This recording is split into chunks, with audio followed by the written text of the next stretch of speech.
Hey everyone, welcome back to SFDC Stop, and in this video we are going to talk about inheritance in classes in ES6, right?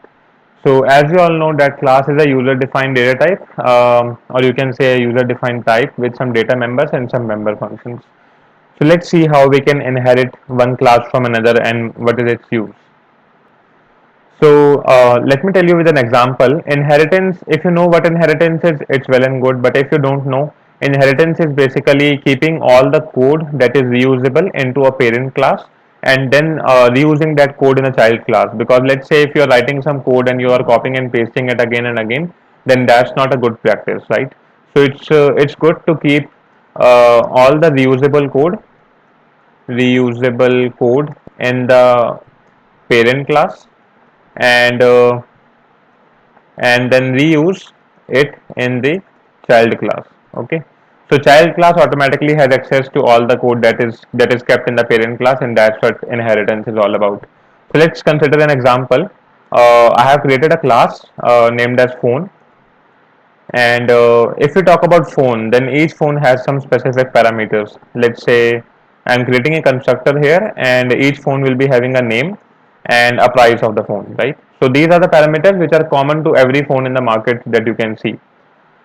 Okay, so I have just assigned these variables like this dot name is equal to name, and I can say this dot price is equal to price. Okay, and I can also have some methods to print the name and price. So I can simply say that print name, and this method will print the name of the phone, which is this dot name, and I can have another method as print price, and this method will also print the price of the phone. So I can simply say this dot price. Okay, and after this, what can we have, because we want to inherit, right? So there are number of phones in the market, and for each particular phone there may be some specific properties that are specific to only that particular phone and not in general, right? So these are the general properties that each phone has, but there can be some specific properties as well. So now we are moving from generalization to specialization. So in technical terms, we can say we are moving from generalization to specialization, right? So when we are moving from generalization to specialization, I can create another class named as, let's say, touch phone, because not every phone is a touch screen phone. So I can simply say that touch phone, and this touch phone will have all the properties that are in a particular phone, right? So in order to use the properties that are in the phone class, what I can do, I can simply say that this class touch phone will extend the phone class, right?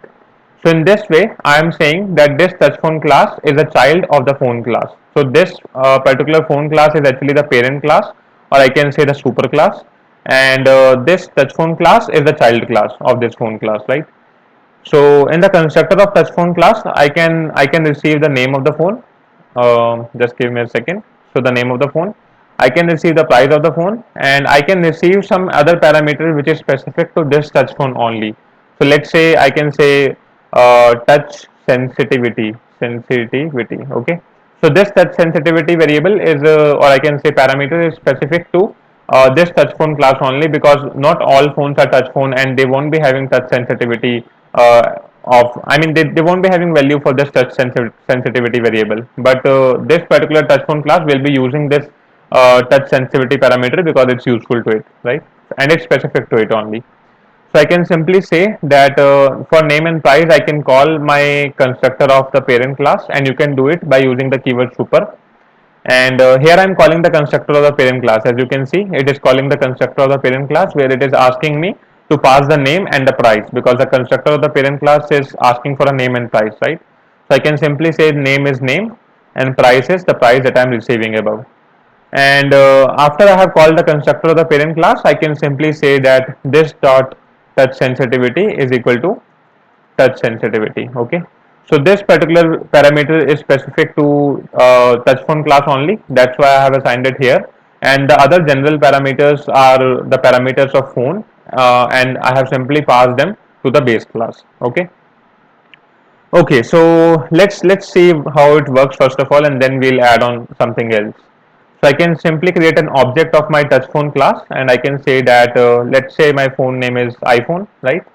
So iPhone, and I can simply say it is a touch phone, and this touch phone will be having a name as iPhone 11, and it can have a price as 200, and it can have a touch sensitivity as let's say 1.5. Okay, and then I can reuse the methods that are defined in the base class, although I have created a object of my child class itself.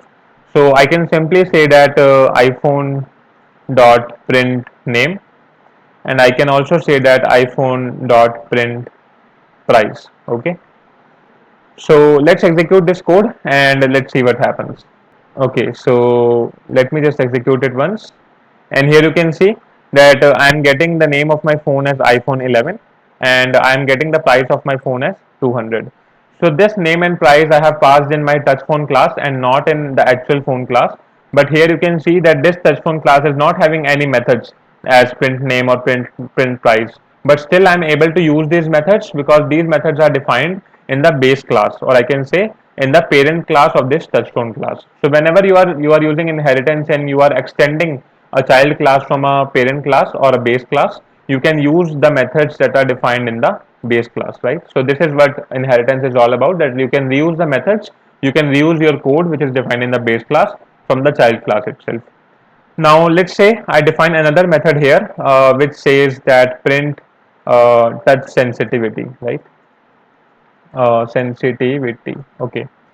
So this method will do nothing. It will just print the touch sensitivity of my phone. So I can say console.log this dot touch sensitivity. And let's say I do one more thing, that iPhone dot print touch sensitivity. Okay. And if I just clear the console and run it again, here you can see I am able to print the touch sensitivity also, and this touch sensitivity method is specific to this touch phone class because it's defined in the child class and not the parent class, right? In order to verify this, let us create one more phone, and this time I'll create a normal phone. So you can simply say that it's a basic phone, right? And this basic phone is nothing but a phone. This time it's not a touch phone, it's a basic phone, and I can pass the name and the price in the parameter. So the name can be, let's say, basic phone, and the price can be 100. Okay, I can also I can say, call the methods that are defined in the phone class. So I can simply call basic phone dot print name, and I can also call basic phone dot print price, right? And let me just add a console.log to differentiate between the two. So above this particular line we'll be having the output of my touch phone class, and below this line we'll be having the output of basic phone class. Okay, so let us just clear the console and run it again. So here you can see my iPhone 11 is working perfectly fine, and I am also able to create a phone by using the base phone class, and the name of the phone is basic phone and the price is 100. So I am able to print the name and price of my basic phone class. But let's say I want to print the touch sensitivity of my basic phone class. So if I say basic phone dot print touch sensitivity, then if I try to do that, then this will result in an error. Let me show you how. So let's execute this code, and here you can see that I am able to print the name and price, but then I am getting an error that touch sensitivity is not a function. Why? Because this print touch sensitivity function, this function I have defined in my child class, and it is not a function which is defined in the base class, right? So you can call the functions of the base class from the child class, but reverse is not possible. You cannot call the function of child class from the base class, right? So this is what inheritance is all about, and in ES6 it is very easy. You can just extend a child class from a base class by using the extends keyword, and you can call its constructor by using the super keyword and passing the parameters in the constructor of the parent class.